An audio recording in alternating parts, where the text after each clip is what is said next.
Hello friends, मैं मनीष। आज मैं कक्षा 12वीं के लिए हिंदी का दिसंबर असाइनमेंट लेकर आया हूं। इस असाइनमेंट में पूछे गए सभी प्रश्नों के उत्तर मैं पीडीएफ नोट्स के साथ दे रहा हूं। तो प्रश्न क्रमांक पहला है, भातृ शोक में हुई राम की दशा को कवि ने प्रभु की नर लीला की अपेक्षा सच्ची मानवीय अनुभूति के रूप में रचा है। क्या आप इससे सहमत है? तर्कपूर्ण उत्तर लिखिए। तो इसके लिए उत्तर है, भातृ शोक में प्रभु एक सामान्य व्यक्ति का रूप धारण कर लेते हैं। वे प्रभुता का पद त्याग कर सच्ची मानवीय अनुभूतियों की अभिव्यक्ति करते हैं। कोई भी व्यक्ति चाहे कितना भी बड़ा और महान क्यों ना हो, वह एक मानव भी होता है। मानव की हृदय की अपनी अनुभूतियां भी होती है। कवि ने इस प्रसंग में लक्ष्मण के मूर्छित होने पर प्रभु की नर लीला की अपेक्षा राम की सच्ची मानवीय अनुभूति वाली दशा दर्शाई है। वे यहाँ तक कह जाते हैं कि यदि उन्हें ऐसा पता होता तो वे पिता की आज्ञा मानने से इनकार कर देते।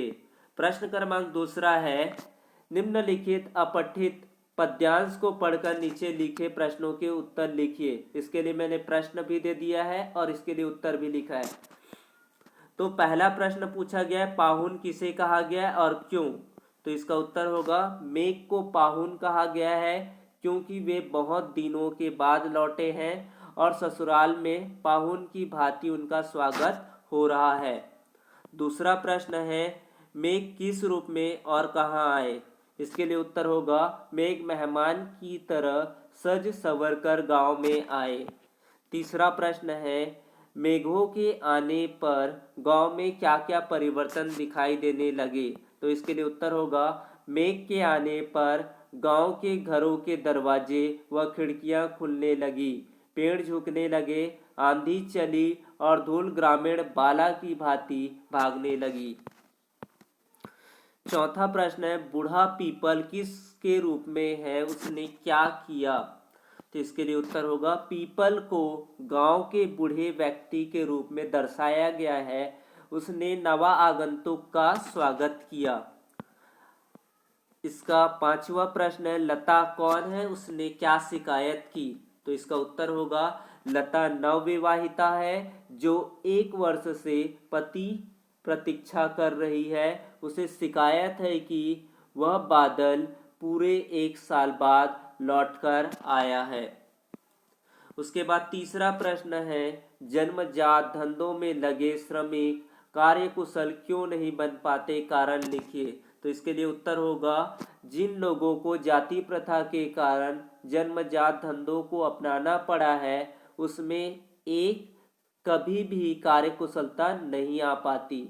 उस कार्य में उनकी रुचि नहीं होती, लेकिन फिर भी उन्हें मजबूर होकर काम करना पड़ता है। यदि नहीं ऐसा व्यक्ति दुर्भावना से ग्रस्त हो जाता है, वह काम करने के बजाय टाल मटोल की नीति को अपनाता है। जाति प्रथा द्वारा निर्धारित काम में उसका दिल और दिमाग नहीं लग पाता है, जिसके फलस्वरूप अपनी दक्षता की अपेक्षा बहुत कम काम कर पाता है।